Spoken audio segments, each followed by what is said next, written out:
Today we are talking about a hot topic, and that topic is why do we, as Black owned, women owned, minority owned brands, undervalue our product? Why are we always willing to say, oh, I'll adjust my price to meet them instead of having them come up to meet our price? As you know, all of our topics come from conversations that we have. So I think I want to start with, and either one of you can jump in. What do you think the stigma is around us? I mean, we pretty much know around us not feeling like we have the right or feeling comfortable asking for what we know we're worth. Looking back on some things, it depends on where I am in the process of my brand or project and how many other projects. That once I send out, let's say, a projected proposal of this is what it's going to cost, also getting them to come back and say, oh, okay, well, is it flexible? Well, it depends. I eliminate this, and this. Doing all of those eliminations really makes you to kind of question, am I too high? And then sometimes you may say, okay, well, I can go and do this. But now I'm learning after being in this for a while that that's not the ideal thing, because I have years of experience. It costs for that. My prices are my prices. You have to explain the value that you bring, and not necessarily like the what you're doing, but the value that it brings to like your client or the company or whoever you're pricing for. Now, if it's like a physical product, I've seen this all over the place. I mean, how can you show people the value of it? And you have to, I say one way to do that is basically showing your process, because they realize how long it takes you to make whatever you're making, or how the thought process and was it sketching, then the pattern making, and then making the garment or whatever that is, whatever that handmade item is. You have to show the process so people understand how long. And honestly, it's probably going to be less, it's going to be cheaper than what it should be. And I think for me, as a product based company, but also as an educator, as a product based company, it is really hard to value yourself. You know what you put into it, but you do get that sense of, oh my gosh, are people going to pay for this? And I'm learning, yes, people are going to pay for it. You Mhm, just have to mhm. find your people. And that's where the hard part comes. And then on the flip side, I love teaching because it gets people to see how much goes into making something. So on the first day of class, I always have students, oh, I want to do alterations and blah, blah, blah. And I said, and I always laugh and I say, okay, we'll see how you feel at the end of class. And one such example, I had a student, she said, well, I'm not going to be there for the last class. I said, so how do you feel about alterations? And she said, well, I'll only be doing my own. And this is not even true Right. alterations. This is Exactly. making a garment from scratch. So I said, can you imagine having to take something apart and reconstruct it and only charging $25? So when somebody says, well, the cleaners is going to charge me XYZ, I always tell them, I'm going to charge you more than the cleaners is going to charge you. So you don't want me Right. to do it. I applaud this younger generation because they're not afraid. These content creators and these younger designers are not afraid to say, you're going to run me $1,000 for that, or I'm not going to make it. Whereas I think we're in that middle generation where we were taught that you have to get your money and you have to save and you have to do this. So I think we always felt like we have to take what they give us, and we don't have to do that anymore. So what kind of advice would you say, or what kind of tips, or how do we get out of that? Am I good enough? For me, it was doing the research, market research, and seeing what other companies have the same skill or services that I'm offering. Then also look at the number of years that I've been doing this and the wide variety of products, the labels, the brands that I've worked with, and saying this is why I'm charging this much, because all of my knowledge, all of my experience with various brands, all of that, the market right now is this. All of that comes with this price. And I'll just piggyback what Tish said. I mean, that's exactly what you have to do. You have to do your market research. Because if you undervalue what you're doing, they're going to say, well, why is this person so cheap? They're not as good as this other person because they're charging this.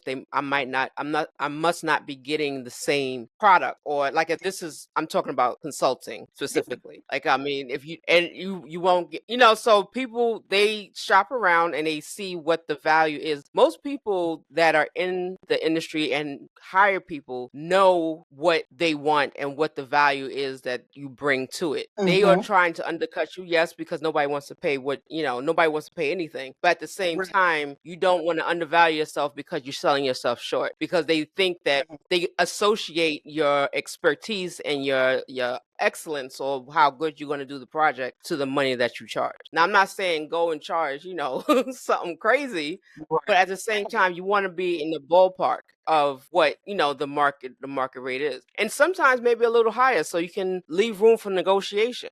So you say, well, because I'm doing this and like Tish said before, you can take something off, or say I can do it, or if they want something quicker, you can add expedited fee, so it's different ways to go about how to price it and the value of it, because it's basically value pricing, it's not necessarily hourly pricing, it's value pricing. Right, right.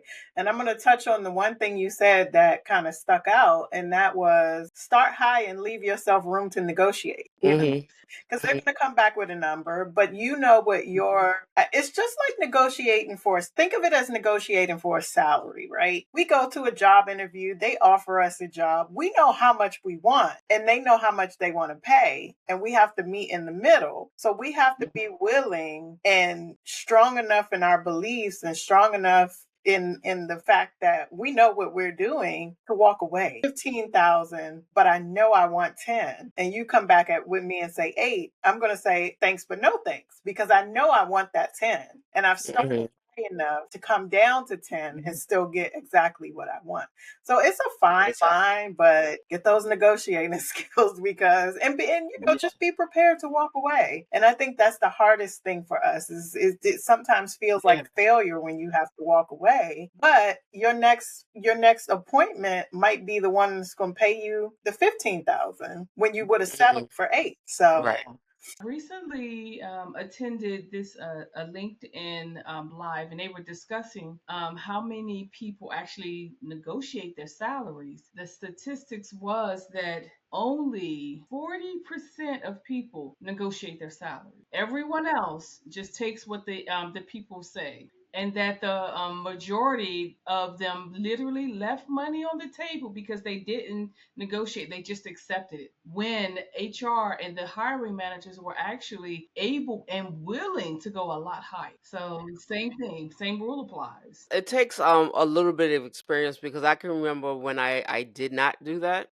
And then you remember when you did and you got more of what it came closer to what you actually wanted. So I mean it does take a bit of confidence, and it takes confidence in your skill and your ability to do whatever the job is. I was going to say, as we are wrapping up this conversation, and we've touched on a lot of things and we've given some pretty good advice, is there anything else we want to share about just kind of stepping out on faith and having that nerve and that, what was your word, Zahia? Chutzpah, to get out there Chutzpah, yeah. and sell yourself. You are your own representative, so you have to work on it. It's not something that's going to happen overnight. You just got to work on it. So any other thoughts, questions, comments? You can leave it in the comments. Any way that you have negotiated something or like for a project or a job that will benefit somebody else, please leave in the comments. Because everyone, I'm always learning. I wouldn't say I'm the best negotiator, but I've gotten better than I was.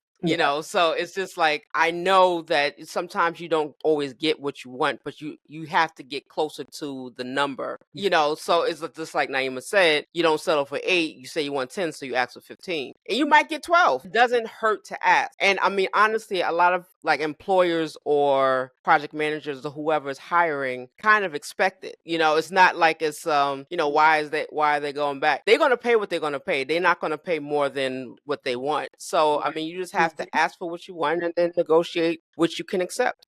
I'll go back and reiterate what you both said earlier. Do your research. Research the industry. Research I don't even like the word competitors.